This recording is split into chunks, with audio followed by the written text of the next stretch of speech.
감사합니다. 우선 제가 보내드린 거 참 넘겨보면서 좀 이야기를 나눠보도록 하겠습니다. 예, 얼굴은 안 나와도 됩니다. 예, 아무튼 오늘 제목이고요. 말씀을 읽었으니까 넘어가면은, 우선은 혹시 보여드릴 사진이 있는데 보면 다들 아실 겁니다. 이게 뭔지 다 아시죠? 예, 폰, 뭐 스마트폰. 혹시 그 왼쪽에 있는 폰이랑 오른쪽들에 있는 폰의 차이점이 뭐가 있을까요? 예, 옛날 폰 맞아. 옛날 폰이다. 옛날 폰 맞죠? 그죠? 그리고 이제 오른쪽은 스마트폰인데, 당연히 이제 예전이나 이거나 뭐 나이가 젊어도 쓰는 친구들 좀 있습니다. 왼쪽 폰은 고3들이 이제 공부를 한다는 명목하에 하긴 하는데, 아무튼 그렇습니다. 근데 어쨌든 이 왼쪽 폰이랑 오른쪽 폰들의 차이점이 뭐가 있을까요? 했을 때 금방 말했던 것처럼 뭐 인터넷도 그렇고 뭐 배터리를 찰떡 가능하다는 말도 하기도 하고 다양한데, 기본적으로 이게 좀 다릅니다. 보면 바로 알겠지만 이런 어플이 된다 안 된다의 차이가 좀 있습니다. 옛날 폰들도 어플은 있었지만 그게 이제 한 회사가 집어넣은 어플들이고요. 그냥 프로그램인 거죠. 근데 이 어플들은 한 회사가 만든 것들이 아니라 정말 다양한 회사들이 어플들을 만들어서 우리가 알고 있는 엄청난 이제 유니콘 기업들이 됐죠. 다들 쓰시는 것 중에 한 번쯤은 써봤을 수 있는 어플들입니다. 뭐 카카오톡이든, 그죠? 쿠팡이든, 뭐 넷플릭스 많이 보시죠? 유튜브도 그렇고. 근데 혹시 우리가 물어볼 게, 좀 밤에 오늘 같은 시간에 집회가 끝나고 뭐가 좀 출출하다. 그럼 뭘 많이 쓰겠습니까, 일반적으로? 예, 뭐 요기요도 쓰고 배달의 민족 쓸 텐데, 배달의 민족 얘기 좀 하겠습니다. 보이는 것처럼 이 오른쪽 아저씨가 이걸 만든 분입니다. 딱 볼 때 이분이 어느 나라 사람같이 생겼습니까? 일본인 같다 다 그러더라고요. 한국 사람입니다. 토종 한국인. 혹시 이분의 고향이 어딜까요? 이렇게 물어보면은 뭐 부산일 수도 있죠. 누군 서울 사람 같기도 하지만 이분 생각보다 섬 사람입니다. 섬. 혹시 완도 들어봤습니까? 완도? 전라남도 완도에서도 배를 타고 들어가는 섬. 네, 그런 섬이에요. 그렇다면은 그 완도도 완도지만 완도에서 배를 타고 들어가는 섬들이 있거든요. 뭐 보길도, 소안도, 노화도라는 섬들이 있는데 거기는 배달의 민족 어플이 될까요? 안 될까요? 깔리긴 합니다. 예, 깔리긴 하죠. 다만 주문이 안 됩니다. 예, 아무튼 그런 곳인데, 아무튼 TMI로. 근데 이제 이분이 그 코로나 시기에 본인이 살았던 그 섬 애들한테 미안했는지 한턱 쐈습니다. 뭘 쐈을까요? 항상 하는 말 치킨을 쐈다 그러는데 치킨 쏘진 않았습니다. 어떤 거 쐈냐? 혹시 이게 뭔지 아십니까? 아이패드를 다 쐈습니다. 누구한테? 10대들한테. 그래서 한 몇백 명이 받았대요. 그래서 아는 애가 엄청 억울해 하더라고요. 왜? 자기는 20살이라 못 받았다고. 자기 동생만 받았다고 엄청 억울해했는데, 어쨌든 이분이 이제 우리가 알고 있는 이런 배달민족 만들었는데, 그렇죠? 근데 그 중에 책을 쓴 적이 있습니다. 왼쪽에 써 있는 것처럼 뭐라 써 있습니까? 책 잘 읽는 방법. 당연히 무슨 얘기를 하겠습니까? 책에 대한 얘기죠. 한번 물어보겠습니다. 나 책을 좋아한다. 손. 대부분 안 좋아합니다. 예, 굳이 안 들어. 대단한 친구들입니다. 혹시 든 친구들은 어떤 종류의 책을 좋아합니까? 뭐 귀멸의 칼날, 진격의 거인 이런 겁니까? 아무튼 뭐 좋아요, 어떤 책이든. 근데 이분도 책을 좋아하지 않았습니다. 좋아할 리가 없잖아요, 일반적으로. 근데 이분이 책을 이제 읽게 된 동기를 두 가지 얘기합니다. 어떤 거냐? 첫 번째, 일반적으로 남자들이 20대 초반에 다 끌려간 곳이 두 글자가 어디죠? 군대를 끌려갑니다. 근데 처음부터 병장입니까? 아니죠. 이병, 일병, 상병, 병장이 되는데, 이분이 이병, 일병일 때 당연히 이제 일을 하다가 중간중간에 뭐 학교도 마찬가지고 어디나 쉬는 시간을 줍니다. 쉬는 시간. 우리가 컴퓨터가 아니고 AI가 아니기 때문에 쉬는 시간 주는데, 혹시 우리 친구들은 학교에서 쉬는 시간이 몇 분이에요? 10분, 뭐 좀 짧잖아요? 뭐 비슷합니다, 군대도. 근데 이분이 병장이 아니라 이병, 일병일 때인데 뭘 하고 있더니 본인을 안 부르더래요. 그러니까 부르지 않더래요. 30분이 지나도, 1시간이 지나도. 왜 그런가 봤더니 본인이 두꺼운 책을 읽고 있더니, 뭐라고요? 두툼한 책을 읽고 있더니 뭐라고요? 부르지 않더래요. 그때 이분이 일을 안 하기 시작했대요. 일을 안 하려고 책을 읽었대요. 이게 첫 번째 동기. 두 번째가 뭐냐? 제대하고 시간이 흘러서 지금이야 누가 볼 때 성공이라고 말하는 어떤 회사를 성공시켰지만 한번 말아먹은 적이 있는 겁니다. 사업의 실패. 당연히 이제 이렇게 말할 수도 있죠. 운이 안 좋았어요. 뭐 시기가 안 좋았어요. 뭐 재수가 없었어요. 할 수도 있겠지만 이분이 좀 객관적으로 질문해봤습니다. 저들은 성공했는데 왜 난 망했을까? 그들과 나의 차이점이 무엇일까 질문해보면서 본인이 찾은 답이 그들과 나의 차이점은 책을 읽고 읽지 않는 습관의 차이였다. 이게 나름 본인이 내린 결론이었어요. 그래가지고 이 제목이 잘 안 보이겠지만 뭐라 써 있으면 본인을 소개할 때 과시적 독서가 뭐라고요? 과시적. 이게 무슨 말입니까? 과시하기 위해서 뭐 애들 말로 지자랑하려고 뭐 이렇게 하는 거 있습니다. 어쨌든 근데 이분이 이렇게 말했는데 이거는 뭐 그분만 이야기가 아니지 않겠습니까? 누구나 어떤 계기가 필요합니다. 책이든 뭐든 읽기 위해서는 특히 습관이 잡히기 위해서는 시간이 필요한데 저 같은 경우도 이제 책을 읽게 된 동기가 있습니다. 보면은 누구나 한 번쯤 거쳐가는 과정일 텐데 고3 수능 끝나고 나서 제주도에 간 적이 있습니다. 언제? 2월 달에. 그러니까 3월 달에 대학에 입학하기 전에 2월 달에 제가 속했던 공동체에서 한 3, 40명이 진도에서 배를 타고 제주도를 갔습니다. 그래서 이제 바닷가 근처 이쁜 콘도를 빌려서 숙소를 빌려서 한 4박 5일을 보냈는데 어쨌든 제주도잖아요. 그리고 겨울바다긴 하지만 어쨌든 제주도예요. 그러면 이제 바다가 보이는 숙소니까 밖을 나가서 좀 제주의 바다를 즐겨야 되지 않겠습니까? 근데 아침부터 일어나서 자꾸 밖을 안 내보내요. 밤에만 내보내는 겁니다. 밤바다만 봤어요. 무슨 여수 밤바다도 아니고 제주 밤바다만 봤는데 그럼 뭐 하느냐? 아침부터 이런 종이를 나눠주는 겁니다. 한 명마다 개인마다. 그럼 뭘 하겠습니까? 아침마다 뭘 시키겠어요? 큐티 들어봤습니까? 그 말씀 묵상 큐티라고 말하는 별로 안 하고 싶은 걸 시켰어요. 근데 이제 알잖아요. 끌려갔고 어쨌든 3박 4일 4박을 살아야 되니까 그날 본문에 따라서 뭐 마태복음 1장, 뭐 시편 1편, 뭐 잠언 1장 이렇게 읽어요. 우선 적고 적습니다. 느낀 점을 적어요. 근데 끝이 아니라 갑자기 30명, 40명을 거실에 동그랗게 앉혀요. 그리고 한 명씩 돌아가면서 뭘 시키겠습니까? 말이 나눔이지 어떤 느낌이에요? 발표 수업이에요. 너무 싫었습니다. 왜냐하면 지금이야 제가 이렇게 처음 본 분들이 많지만 편하게 말하는데 그때는 엄청 내성적이었어요. 이렇게 얼굴들을 못 쳐다볼 정도로 엄청 내성적인 사람이어가지고 아무튼 그랬거든요. 근데 이제 이걸 시켰으니까 하긴 했겠죠. 왜냐하면 눈이 몇 개야? 한 뭐 거의 60개에서 80개가 날 쳐다보니까 안 할 수 없습니다. 근데 잘 못했나 봐요. 그냥 이런 거죠. 어버버 된 겁니다. 날 인도에 갔던 우리를 인도에 갔었던 그 전도사님 대표 전도사님이 조용히 불러서 도우마 하면 되는데 알죠? 굳이 3, 40명 앞에서 막 샤우팅을 하는 겁니다. 도우마 하면서 이렇게 샤우팅을 해요. 뭐 거의 화를 내더라고요. 제가 이렇게 욕을 이렇게 처먹을 정도로 잘못한 건 아닌데 욕을 먹을 정도로 잘못한 건 아닌데 엄청 욕을 먹었어요. 도우마 하면서 뭐 화를 내면서 샤우팅하면서 이렇게 말을 못하냐 막 그러는 겁니다. 너무 부끄러웠어요. 왜? 내가 잘못했다 쳐도 이렇게 욕을 먹을 정도 잘못한 건 아닌데 너무 뭐라 힘들었는데 또 이어서 이게 딱 던지는 겁니다. 뭐라는지 아세요? 책 좀 읽어라. 뭐라고요? 책 좀 읽으래요. 너무 민망하고 부끄러웠어요. 내가 잘못한 거가 맞다 쳐도 이렇게까지 욕을 먹을 정도는 아닌 것 같은데 어쨌든 근데 내가 그분께 엄청 부끄러움과 분노도 있었지만 뭐 여러 가지 이유로 그분과 함께 제가 10년을 함께 했어요. 뭐라고요? 10년 넘게 봤습니다. 별로 안 보고 싶은 인연을 10년 넘게 봤어요. 그러면서 내가 뭘 깨닫겠는지 아십니까? 따라해보세요. 그분은 1년에 책을 한 권도 안 읽어요. 한 권도 안 읽은 거 10년 넘게 보면서 알게 됐습니다. 책을 선물은 받긴 받으시더라고요. 쌓아놓습니다. 거의 베개 수준이었어요. 예, 뭐 성경도 잘 안 읽는 그런 이상한 분이었어요. 어쨌든 간에 어이없는 전도사님, 어이없는 사역자, 그때 몰랐으니까 뭐 거의 이를 갈면서 그 말에 충격을 받아서 책을 열심히 읽은 겁니다. 알죠? 그냥 좋다는 책들을 고전 이해도 안 되지만 읽었어요. 그러니까 책을 이해하는 게 목적도 아니었고 왜냐하면 우리가 AI가 아니기 때문에 아무리 읽어도 열심히 읽어도 내일 까먹어요. 모레 까먹고 한 주에 까먹어요. 그러니까 내용은 들어가진 않지만 근데 이건 있었습니다. 그냥 다 읽었다는 기쁨과 플러스 그래도 어떤 문장은 남거나 어떤 스토리가 내 안에 남더라고요.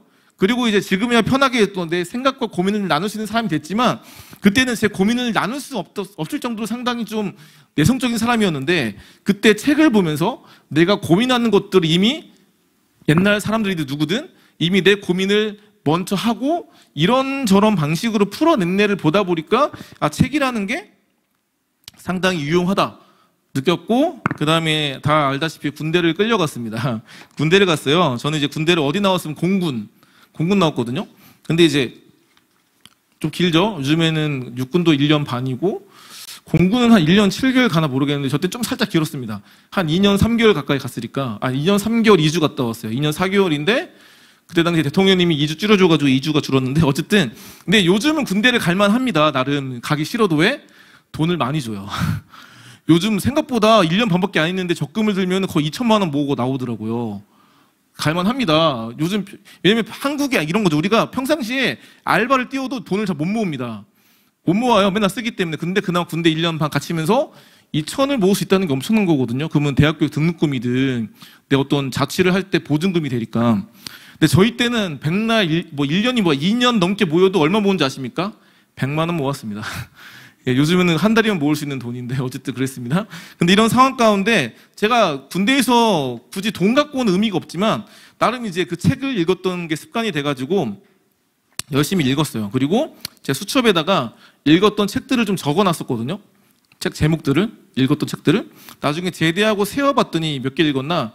군대에서는 제가 책을 180권, 군대에서 180권 플러스 성경 3독. 이렇게 살았던 저 인생이에요. 어쨌든 재밌게 살았습니다. 의미 있게. 근데 알다시피 책도 책이지만 가장 어려운 게 어떤 책이겠습니까? 성경책이죠. 오늘 그 얘기하려고 이 모든 얘기 하는 겁니다. 성경이 제일 어려워요. 왜냐하면 번역도 어렵고 기본적으로 뭐라고 할까요? 원래 원본이 히브리어 헬라어잖아요. 그러니까 히브리어랑 그리스어. 근데 번역이 어려워서 그나마 이제 뭐 쉬운 성경이든 그러니까 우리 그래도 중고등부 뭐 이렇게 쉬운 성경 읽더라고요. 어쨌든 그나마 개역개정보다는 읽을만 한데 왜냐하면 제가 성경 많이 읽으면서 나름 로마서도 막 수십 번 읽었거든요. 나름 읽다 보니까 알죠. 괜히 이해가 되는 것 같아요. 알죠? 이해가 안 되는데 이해가 되는 것 같아요. 구약 특히 로마서가 이해가 안 되지만 이해가 되는 것 같아요. 읽다 보면은. 근데 같은 본문을 쉬운 성경 읽다 보니까 의미가 다르더라고요. 그러니까 쉬운 성경 읽다 보니까 이런 의미였어도 많아가지고 아무튼 재밌었는데 오늘 말씀 읽어보겠습니다. 읽겠습니다. 오늘 말씀 시작. 내가 오늘 내 행복을 위하여 내게 명하는 여호와의 명령과 규례를 지킬 것이 아니냐. 신명기입니다. 신명기 구약이죠. 여기서 여호와의 명령과 규례가 무엇을 말하겠습니까? 일반적으로 성경, 율법, 뭐 십계명을 말하겠죠. 근데 우리가 느낄 때 어떤 명령과 규례라는 게 십계명이라는 게 성경 어떤 메시지가 우리에게 어떻게 많이 와닿습니까? 족쇄, 좀 힘들게 하고 짜증내게 하고 그만 좀 뭐라 해라, 알죠? 하지마. 해가 좀 강력히 많이 남아 있어가지고 좀 우리한테는 뭔가 족쇄처럼 느낄 때가 많지만 오늘 말씀에서 이런 하나님의 말씀 메시지를 주신 목적이 뭐라고 첫 번째 같이 한번 읽겠습니다. 시작. 내가 오늘 내 행복을 위하여. 그분의 진짜 마음은 그거라는 거예요. 우리에게는 당장 느끼는 체감은 그게 아닌 것 같지만 그분의 진짜 마음은 뭐라고요? 우리의 행복을 위해서다.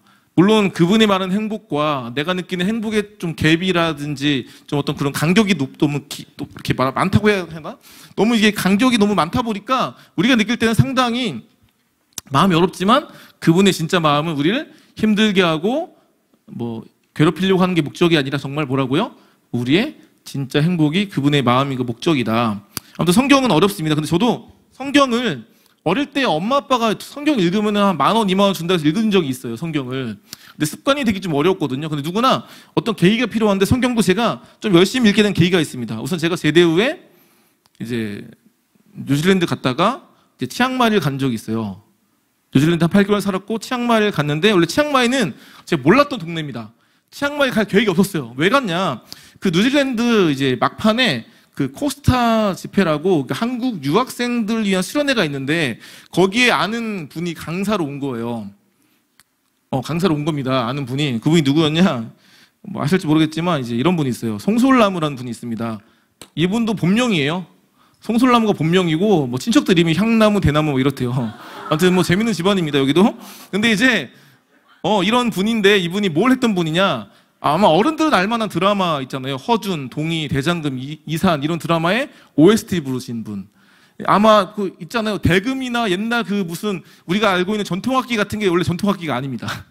다 서양악기로 부른 건데 그렇게 들리는 그런 거예요. 이분이 그런 걸 많이 불렀던 어쨌든 나름 악기로 이런 쪽으로 좀 유명하신 분인데 그냥 예전부터 알던 선생님이었어요.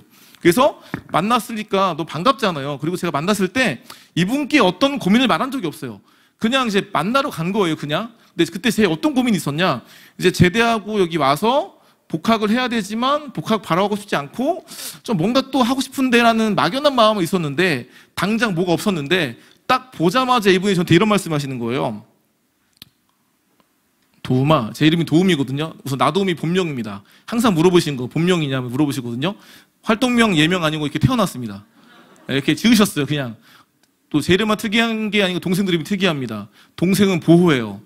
난 도움이고 동생은 보호고, 걔나저나 인생이 정말 힘들었는데 어쨌든 간에 그런 제 이름을 아시는 분이니까 딱 보자마자 이러는 거예요. 도움아 하면서 저한테 했던 말, 내가 널 위해 준비한 좋은 곳이 있다고.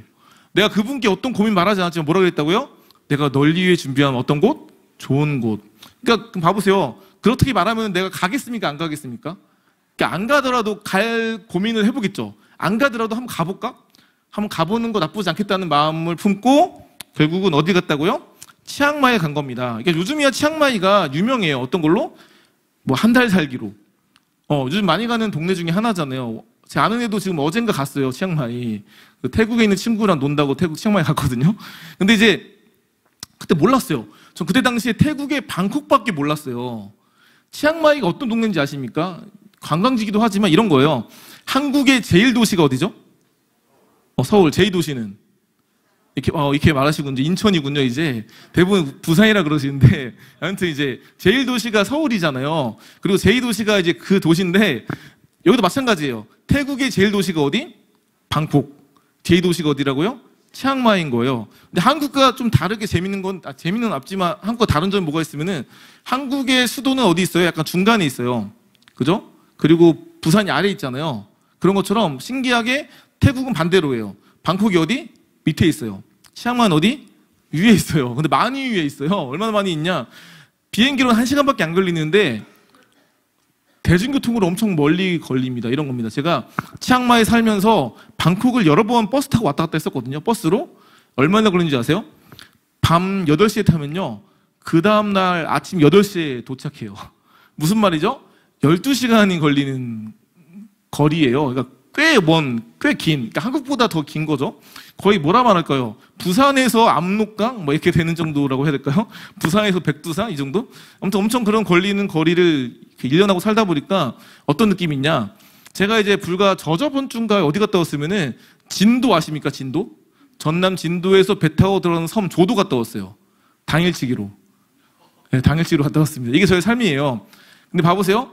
태국에서 치앙마이 방콕이 편도가 12시간이라고 했잖아요. 왕복 몇 시간? 24시간이에요. 그러다 보니까 한국에서 왕복 10시간은 껌입니다. 이런 느낌이에요. 아무튼 그런데 갔잖아요. 치앙마이. 우선 그 쌤이 저한테 뭐라고 했다고요? 도우마? 어떤 곳? 좋은 곳이래요. 근데 살아봤더니 제가 1년 살았거든요. 태국 치앙마이에. 안 좋은 곳이었어요. 그러니까 그분이 말하는 좋은가 내가 느끼는 좋음이 달랐어요. 아까 말했던 하나님께서 내가 온 너의 행복이라 말씀하셨지만 그 체감이 다른 것처럼 그분은 선생님은 나한테 좋은 곳이라 말했지만 안 좋은 곳이었어요. 왜 안 좋은 곳이었냐 설명해 볼게요. 맨날 4시 반에 깨워요. 이 4시 반이 오후 4시 반이겠습니까? 새벽 4시 반이겠죠. 그 새벽 4시 반에 뭘 하겠어요? 운동도 하겠지만 장의자에 앉혀놓고 기도회를 하는 겁니다. 어떤 기도? 새벽 기도. 4시 반에. 그건 기도도 짧지도 않아요. 맨날 2시간 기도해야 돼요. 2시간 기도. 근데 이게 침묵 기도가 안 돼요. 무조건 샤우팅을 해야 돼요. 뭐 랄랄라 빠빠빠 주여 뭐 어쨌든 해야 돼. 2시간을 뭐라도 해야 돼. 랄랄라 해야 돼. 안 그러면 와서 때리고 건들고 하는 지옥 같은 곳이었어요. 사실 도망치려고 그래. 도망치려고. 나 이런지 몰랐다니까요. 낚여서 간 거잖아요. 이건 사기 당한 거예요. 사기. 도망치려고 그랬어요. 근데 못 도망쳤어요. 왜? 여권을 뺏어갔어요. 여권을 뺏어갔어요. 못 도망치게 아주 악의적으로 선교사님이. 선교사님이. 그러면서 우리한테 뭐라는지 아십니까? 니네 훈련병이다. 군대 갔다 오는데 훈련병이래요. 군대 2번 간 것 같은 느낌이었습니다. 좀 최악이었는데 어쨌든 2시간 기도해도 몇 시간밖에 안 됩니까? 6시 반밖에 안 돼요. 근데 그 이후에 이제 둘이 돌아가면서 뭘 해요? 식사당 뭐 밥을 또 해 먹어야 돼요. 그리고 이제 8시 넘어가면은 큐티. 드디어 큐티를 합니다. 8시 넘어가 큐티 말씀 묵상. 그리고 이제 끝나면은 이제 뭐 설거지도 하고 이제 성경 공부하고 아침 10시 넘어서 뭘 하냐? 그 태국 치앙마이가 이렇게 대학들이 좀 있어요. 그래서 뭐 치앙마이 대학교, 뭐 나차파 대학교, 파얏 대학교 이런 게 있는데 그 대학들을 찾아가서 뭐 합니까? 친구를 사귀어야 돼요. 누구? 태국인 친구를 사귀어야 돼요. 뭐 그런 곳이었어요. 근데 그때나 지금이나 뭐가 있다? 한류. 한국을 너무 좋아합니다. 그때부터 한국인 하면 난리가 나요. 와서 막 한국말 알려달라고 그러고 막 그랬어요. 그래가지고 열심히 친구 맺고 뭐 하냐 이후에 한 2, 3개월 후에 코리안 캠프를 열어서 이렇게 전도하는, 복음 전하는 걸 하고 살았어요. 근데 그 중에 치앙마이 대학교 어떤 곳이냐? 한국으로 따지면 스카이급이에요.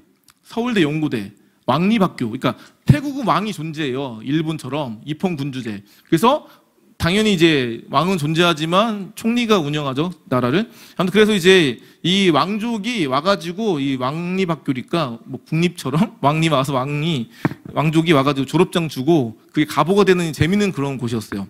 그렇게 열심히 하면서 또 갔다 와서 뭐 하는 게 너무 많아요. 뭐 중국어, 태국어 배우고 뭐 수영을 배워야 된대요. 뭐 선교사가 돼야 된다고. 뭐지? 아마 어쨌든 그러다가 이제 1시간 더 기도해야 돼. 총 3시간 기도합니다, 하루에. 근데 더 이제 이게 가장 빡센 건데 이 얘기하려고 합니다. 근데 그 중에 가장 개빡센 게 뭔지 아십니까? 가장 힘들었던 게 따라해보세요. 매일 성경 40장. 매일 성경 40장을 읽히는 미친 곳이었어요. 평소에 40장을 어떻게 읽어요? 매일 40장을. 평소에 40장 안 읽지 않습니까? 평소에도 한 달 동안 40장도 어려운데 매일 40장 읽는 이상한 곳이었어요. 다 모르고 갔습니다. 알죠? 인생은 낚여야지 뭐든지 합니다. 안 낚이면 저도 못하는데 어쨌든 봐보세요. 평소에 4장도 안 읽던 사람들이 어떻게 읽겠습니까? 그리고 한 계산해보세요. 성경이 총 몇 권이죠? 네, 66권이 한 권이에요. 한 권이 66권인데 66권 성경이 총 몇 장인지 아십니까? 장수로?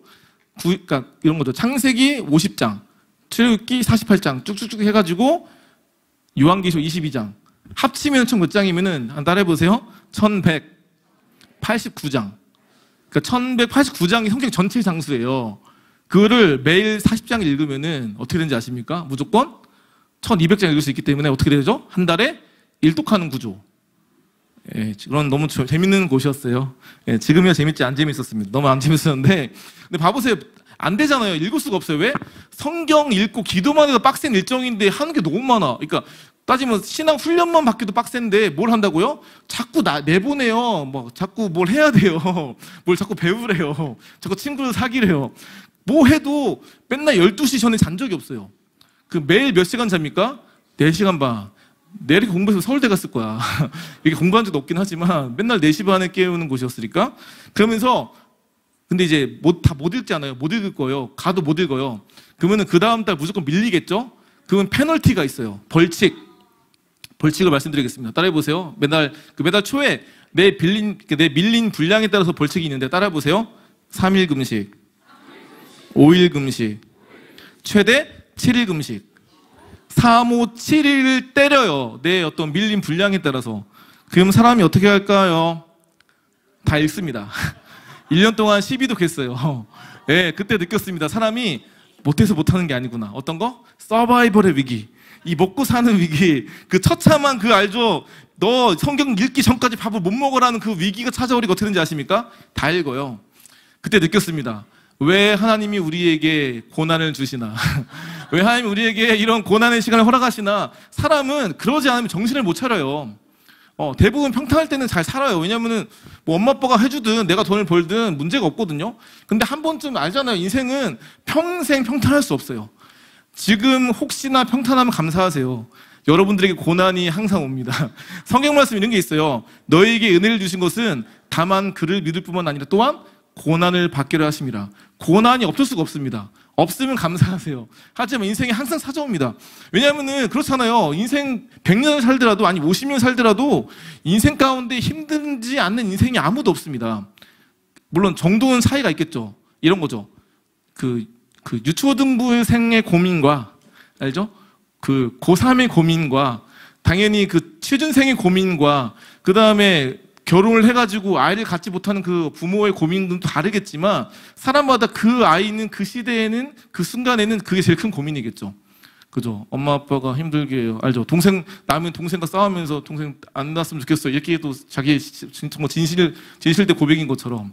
아무튼 사람마다 이런 힘든 순간이 찾아오는데 아무튼 고난 가운데 사람은 없던 걸 하게 된다, 못하는 걸 하게 된다 하면서 제가 이 말이 와닿았습니다. 어쨌든 읽어볼 건데 같이 한번 읽겠습니다. 시작. 사람이 하고자 하면 방법을 찾고 하지 않고자 하면 뭐라고요? 변명을 찾는다. 뭐 뼈 때리는 말이라는 말입니다. 팩트 폭행. 정말 맞는 말입니다. 우리 안에는 이미 답이 있어요. 그래서 하고 싶어서 방법을 찾든 핑계를 찾든 변명을 찾는 게 우리의 모습입니다. 지금까지 어떤 삶을 살았든 지금까지 삶이 변명과 핑계만의 삶이었다면 이제는 변명과 핑계만이 아니라 그 좀 방법을 찾아가자. 믿음의 방법을. 이런 말씀하고 싶은 건데요. 아무튼 제가 작년에 오랜만에 이제 10 몇 년 만에 태국을 방문했습니다. 그리고 이제 갔어요. 그래서 왜 갔냐? 그 선교사님은 안 보고 싶었어요. 그분은 보고 싶지 않았습니다. 약간 거의 알죠. 고문관 같은 거기 때문에 안 보고 싶었는데 그때 이제 함께 하셨던 우리를 이렇게 케어했던 간사님이 있어요. 그분들이 원래 그 아세어나 신학대학교라고 거기 출신이고 동아리 같은 동아리 출신들인데 이분들이 잠시 알죠. 단기 선교 한 주 3박 4일 사복을 섬기러 왔다가 낚여가지고 4, 5년 계신 분들. 전 1년은 약과였습니다. 그분들 4, 5년 낚인 분들이에요. 근데 그 다음에 어떤 걸 받았을까요? 태국에 대한 마음을 받아가지고 결국 돌아가서 공부 다 마치고 목사 안수 받고 다시 이제 태국 들어가시는 분들이 계세요. 그러니까 너무 귀하고 감사한 분들이어서 나 그분들 만나러 간 거예요. 뭔지 알겠죠? 그분들 만나러 갔다고요. 선교사님 만나러 간 거 아니라고요. 근데 갔더니 그분들이 있더라고요. 그러니까 같이 살고 있더라고요. 몰랐어요. 저 보자마자 하는 말 왜 왔냐고 그러더라고요. 제 속으로 몰랐다.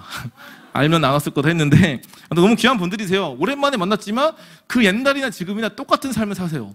그러면서 이제 좀 대화를 많이 나누고 또 똑같이 기도하는 시간 보냈거든요. 밤에는 무조건 기도하고 오랜만에 이렇게 밤에. 근데 그러면서 이제 좀 그분들이 했던 고백들을 좀 영상을 담아봤어요. 예전이나 지금이나 동일하게 산다는 게 정말 큰 감동이 됐는데 혹시 영상이 되시면은 영상을 한번 보여주시면 함께 보도록 하겠습니다. 매일 계속 기도하시네요. 생명인데 사역이 중요하지 않아. 이게 제일 중요해. 말씀 기도.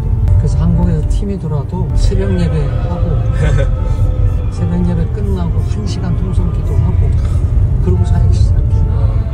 오늘도 지금 기도하러 가는 거잖아요. 그때나 지금이나 변함없이. 왜냐하면 여기 와가지고 일하고 돌아가면 안 돼. 사실은 내가 꿈꾸는 거는 여기 와서 예수로도 채우고 가는 거야. 87명 왔다 갔어. 그러니까요. 이번에 뭐 3명 온다면서요? 3명이 1년 헌신하고 들어와. 교림 목사님 허락하셨고 이 아이들을 받으면서 들었던 마음은 딱 하나였어. 사실은 일 시키는 일에 몰두하지 말고 와도 여전히 성경 읽어야 되고 매일 기도해야 된다. 그거 안 하면 사실은 와서 일은 열심히 할 줄 몰라도 돌아갈 때 채워지는 게 없어. 일하다가 기도 못한다, 말씀 못 듣는다고 일하지 말아야 돼.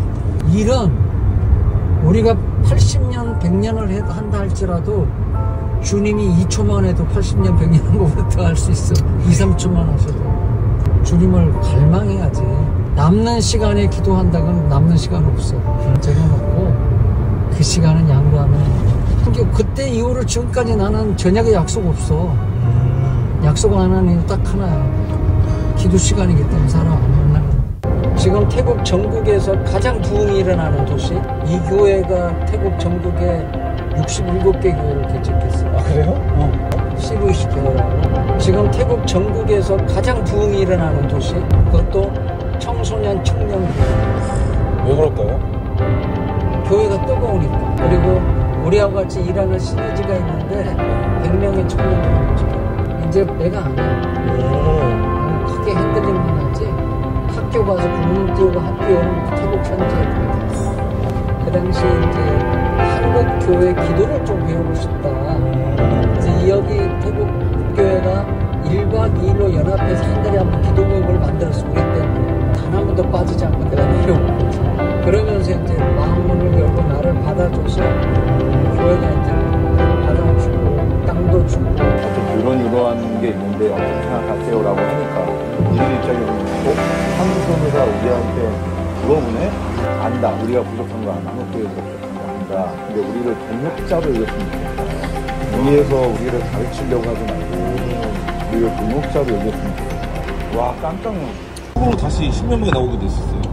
2년 전에 목사님이 갑자기 저녁에 아직도 선교에 대한 비전이 있냐고 보내줄 테니까. 그래서 목사님한테 한 번도 선교 파송을 해달라고 한 적이 한 번도 없고 집을 지어라 그러는 거예요. 아 그래요? 네.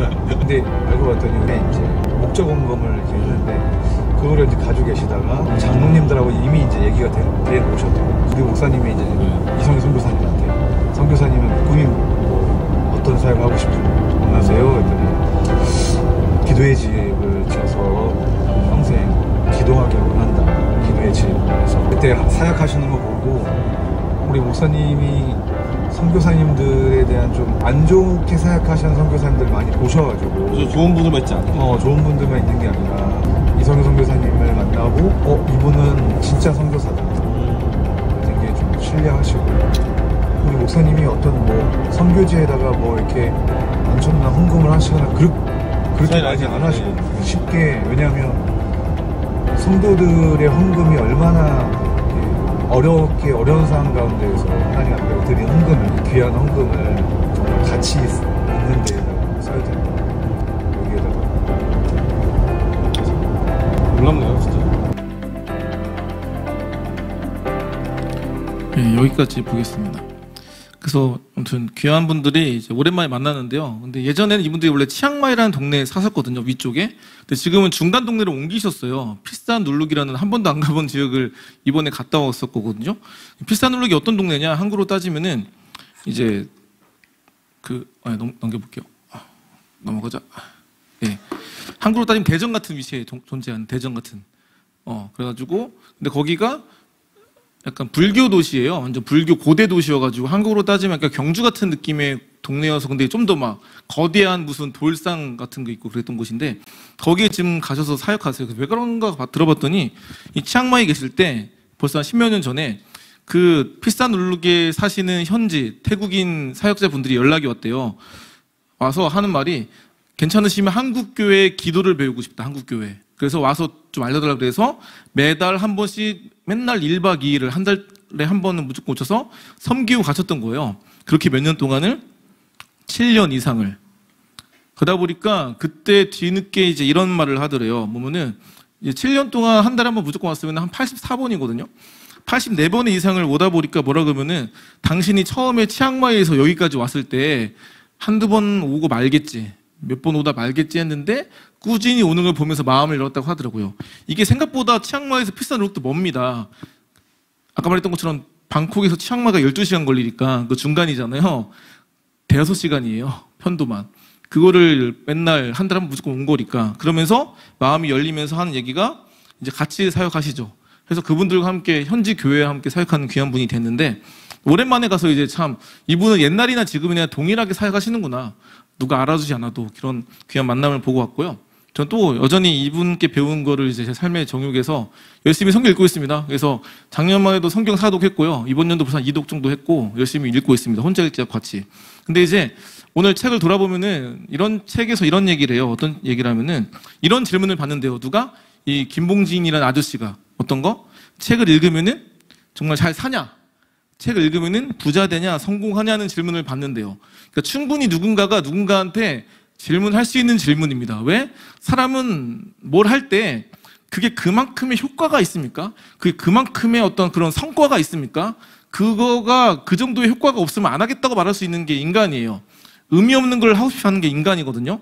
물론 엄마 아빠가 볼 때 우리 애들이 뭘 하는 게 그 뭐하러 하냐 쓸데없이. 그게 무슨 낭비였냐 말하지만 애들한테는 그게 난 공부할 때는 낙을 못 느끼는데 그나마 이걸 하니까 내가 그나마 숨통이 트이는 것 어떠라든지 뭔가 의미를 느껴서 그걸 하는 거거든요. 옳지 않더라도. 그러니까 사람은 나에게 의미 없는 걸 하고 싶지 않은 존재입니다. 그만큼의 성과나 뭔가가 있기 때문에 하는 건데 충분히 이 질문은 받을 만한 질문이라는 거죠. 책을 읽었을 때 그만큼의 성과가 있냐는 질문 가운데 이분이 뭐라 말하냐? 이렇게 비유를 합니다. 운동선수 아시죠? 운동선수. 어떤 종목의 운동선수든 뭐 축구든 배구든 야구든 뭐 쇼트트랙이든 뭐 컬링이든 뭐든 간에 그분들이 열심히 운동한다고 해서 다 금메달, 은메달, 월드컵, 프리미어리그 나갑니까? 아닙니다. 열심히 운동하면 몸은 좋아지겠죠. 건강해지겠지만 모두가 열심히 운동한다고 우리가 알고 있는 것처럼 금메달, 은메달, 뭐 월드컵, 올림픽 나가지 못합니다. 마찬가지라는 겁니다. 열심히 책을 읽는다고 해서 그런 눈에 보이는 성과가 없을 수 있다. 무조건 모두가 책을 읽는다고 해서 뭐 성공하고 잘 살고 부자 되는 거 아닐 수 있다. 근데 왜 읽어야 되냐 말 앞에 이렇게 이분이 말씀하세요. 한번 따라해 주시면 좋겠는데 한번 말씀을 따라해 보겠습니다.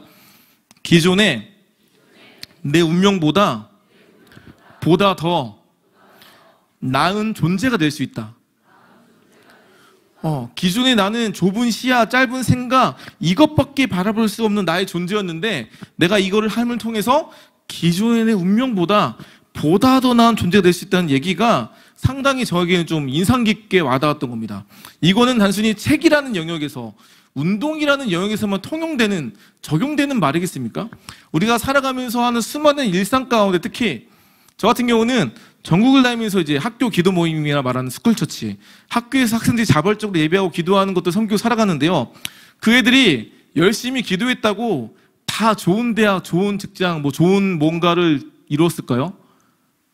그런 애도 있긴 합니다. 좀 전도 정말 연락했던 어떤 아이도 따지면은 뭐 스카이급 가고 해요. 하지만 이게 무슨 법칙처럼 구구나 외우는 것처럼 되진 않거든요.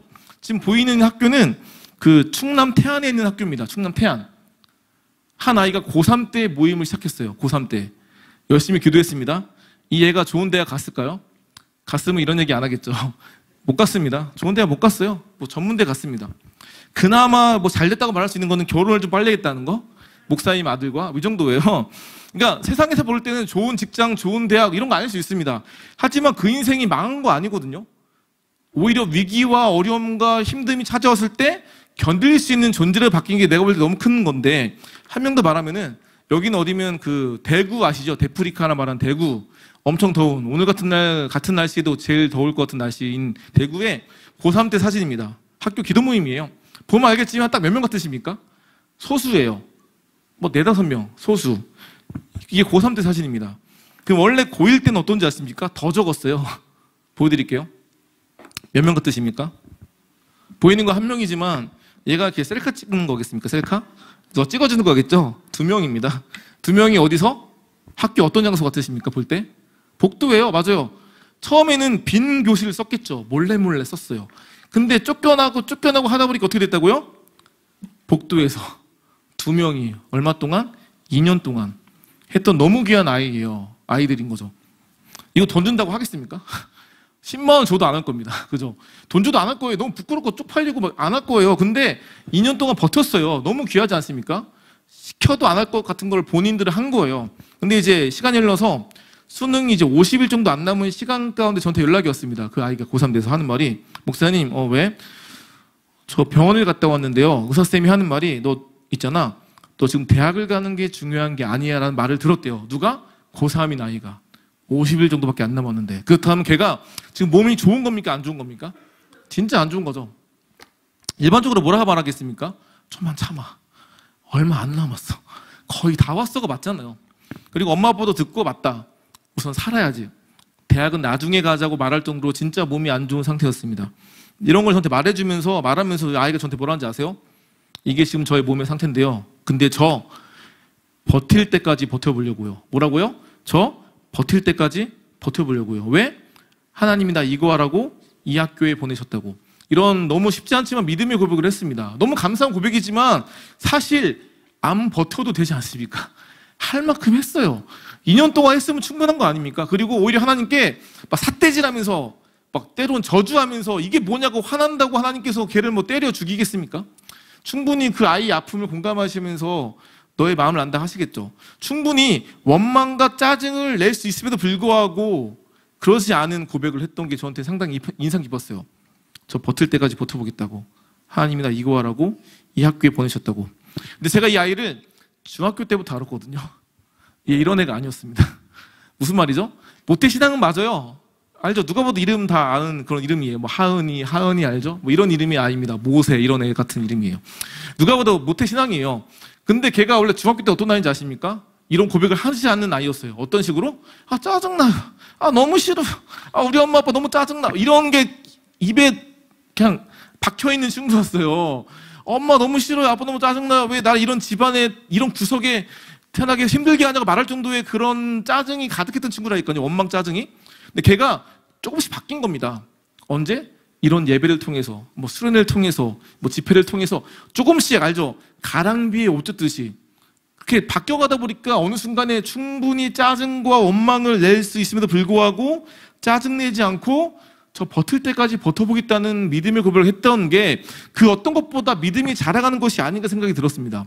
무조건 숫자적인 부흥, 무조건 눈에 보이는 좋은 대학, 좋은 직장, 좋은 뭔가를 이루는 것만이 부흥이고 하나님의 응답이 아니라 그게 아님에도 불구하고 살아갈 수 있는 게 믿음의 성장 아니겠습니까?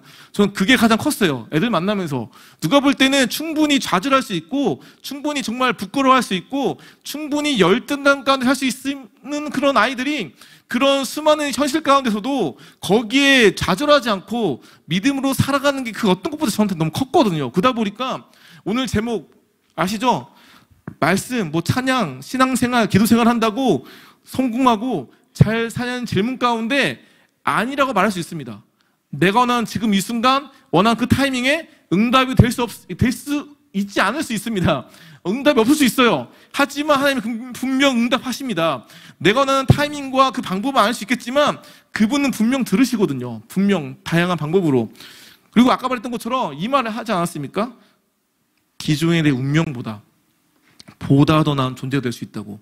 내가 말씀 생활, 기도 생활, 이런 신앙 생활 하는 게 내가 지금 당장 원하는 성과와 어떤 성공과 원하는 결과들과는 무관할 수 있지만 내가 그런 삶을 살아갈 때 하나님은 인생의 우리의 모든 것의 주인 되시고 모든 것의 주관자이시기 때문에 때론 내가 까먹어도 내가 잊어버려도 생각지 않는 걸음으로 우리를 인도해 가시면서 응답하신다는 것을 제 인생을 통해서 봤습니다. 그러다 보니까 그 말이 맞구나. 내가 당장은 성과가 없고 의미 없는 것 같지만 이 모든 삶을 통해서 내 믿음의 삶이라는 게 결국은 언젠가 기존의 나보다 내 운명보다 보다 더 나은 존재로 만들어갈 수 있다는 사실이 저에게 상당히 각인된 이야기고요. 동일하게 이 자리에 오신 다양한 성도님들 정말 10대든 20대든 뭐 30대든 40대든 50대든 그 60대 이상이시든 우리 인생을 살아가면서 그걸 깨닫게 하시는 게 우리의 여정 아니겠습니까? 그게 우리에게 주시는 그분의 마음인 것 같습니다. 내가 당장 열심히 기도한다고 항상 응답은 없는 것 같지만 내가 그럼에도 불구하고 하나님께서 나에게 이 시간들을 이런 목적을 통해서 나에게 지금 이 자리를 지키라고 하신다고. 그게 지금 예배뿐만 아니라 지금 각자 우리 성도님들 섬기시는 자리, 그게 교사뿐만 아니라 정말 이름 없이 빛도 없이 섬기시는 너무 귀한 분들이 존재하지 않습니까? 그게 그분의 마음이라고 믿습니다. 이제 마지막 얘기하고 저는 이제 함께 찬양 기도할 건데요. 제가 잊지 못한 학교 중에 이런 학교가 있습니다. 한번 따라해보세요. 불교학교. 뭐라고요? 불교학교가 있습니다. 저기 울산과 부산 사이에 그 울산역 옆에 붙어있는 말 있죠? 아십니까? 통도사 그 관련된 학교예요. 갔습니다. 왜 간지 아십니까? 애들이 그 학교에 기도 모임을 세웠어요. 미친 거 아닙니까? 불교학교 기도 모임 세우면 학교가 좋아할까요? 안 좋아하죠. 기독교 학교에 기독교 미션스쿨에 불교가 이슬람이 한다 그러면은 꽤나 좋아하시겠습니다. 다 싫어할 수밖에 없어요. 당연히 핍박이 있습니다. 조용하게 못 쓰게 만드시면서 그걸 쫓겨났어요. 할 데가 없다 보니까 그 애들이 어디서 모임한지 아십니까? 학교 주차장에서 3명이 거기도 2년을 버텼던 너무 귀한 아이들이었어요. 그러니까 너무 귀해서 만나러 간 겁니다. 너무 귀하니까. 근데 저는 그 애들만 귀한 줄 알았거든요. 그 애들만. 근데 알고 봤더니 그 애들만 귀한 것이 아니라 그 모임이 있기까지 정말 보이지 않는 곳에서 너무 섬기셨던 귀한 선생님이 있었다는 걸 나중에 알았습니다. 그분 어떤 선생님? 학교 선생님이면 좋겠지만 학교 선생님은 아니었고요. 교회 선생님이었습니다. 그분이 원래는 부산 쪽 분이신데 어떻게 하다 보니까 그때 당시에 한 7, 8년 전에 동네로 이사 와서 살게 됐고 또 하다 보니까 동네 주민분들과 친해졌는데 동네 주민분들 이런 말도 하더래요. 괜찮으시면 우리 아이들 위해서 공부방을 좀 열어달라. 공부방. 근데 혼자는 못하니까 이제 집에 돌아가서 자기 와이프한테 이런 제안을 받았다. 한번 해볼까? 2년만? 지금 2년이 10년 됐습니다. 예, 이런 거 아예 안 하시거나 하시면 낚이십니다. 어쨌든 10년 동안 하셨는데 하면서 그때 만났던 초딩들, 중딩들 밥 먹이고 라면 먹이고 공부를 가르치면서 그 아이들이 전도를 받은 거예요. 다 안 믿는 집안이었거든요. 그때 10명이 있었을 때 모임 때 학교 모임에 3명만 믿는 집안, 7명은 안 믿는 집안에서 이분 때문에 믿게 돼가지고 여기까지 오게 된 친구들이었어요. 여전히 엄마 아빠가 반대한대요. 교회 간다는 거 싫어하는 불교 집안이니까. 근데 이제 몰래 오는 애들인데 이제 잘 모임을 하고 이제 돌아갔어요. 다 돌려보냈습니다. 그때 이분이 저한테 이 말씀을 하더라고요. 이제 애들 다 가서 말하는 건데 사실 우리 애들이 좀 가정사가 있다고, 좀 사연이 있다고 이제 가서 말한다고 하면서 한 얘기가 어떤 아이는 엄마가 2명이고 어떤 아이는 할머니랑만 살고, 어떤 아이는 아빠가 1년에 한 번 오시고, 외국 가서, 멕시코 가서 1년에 한 번 오시고, 어떤 아이는 가정폭력을 당하고, 다들 좀 가정사가 많은, 다양한 사연이 많은 아이들이었다는 걸 나중에 알았어요. 그래서 하는 얘기가, 본인이 이곳에 왔을 때, 이 지역에 왔을 때, 하나님이 나를 한 알의 밀알로 심었다. 그리고 플러스 하는 말이, 이 다양한 사연과 아픔 많은 아이들에게 좋은 믿음의 어른이 있다는 것을 느끼게 해주고 싶은 게 자기의 작은 소망이었다고. 그분은 그 지역을 살면서 막 열방과 민족과 이 전 세계 60억 인구에 기도하지 않았습니다. 그냥 나 아무도 모르지만, 그런 거 모르지만 나를 보내신 지역에서 그 몇 명 안 될지 모르지만 그 아이들 품고 이름 없이 빛도 없이 사역하시면서 그 아이들이, 그 다양한 사연 있는 아이들에게 좋은 믿음의 어른이 있다는 걸 느끼게 해주는 게 그분의 작은 소망이자 기도 제목이었습니다. 그게 또한 그분만의 고백이 아니라 이 자리에 모이신 한 분 한 분 성도님들의 고백이지 않겠습니까? 누가 알아주지 않아도 묵묵하게 교회를 지키고 내 자리를 지키고 정말 그 어떤 섬김의 자리를 지키시는 분들이 그런 마음이지 않겠습니까? 그렇기 때문에 귀한 교회가 세워져 가는 거고 여전히 교회가 이어지는 거 아니겠습니까? 그래서 이 시간에 나이와 상관없이 주님께서는 우리를 부르십니다. 부르셔서 내가 널 불렀다. 너가 볼 때는 모든 너의 삶이 때론 우연 같고 실수 같고 실패 같지만 아니다. 이 모든 과정이, 이 모든 인생이 나의 부르심, 바로 하나님의 부르심 가운데 있다고 말씀하십니다. 이 시간 함께 이 찬양 고백하면서 나아갑시다.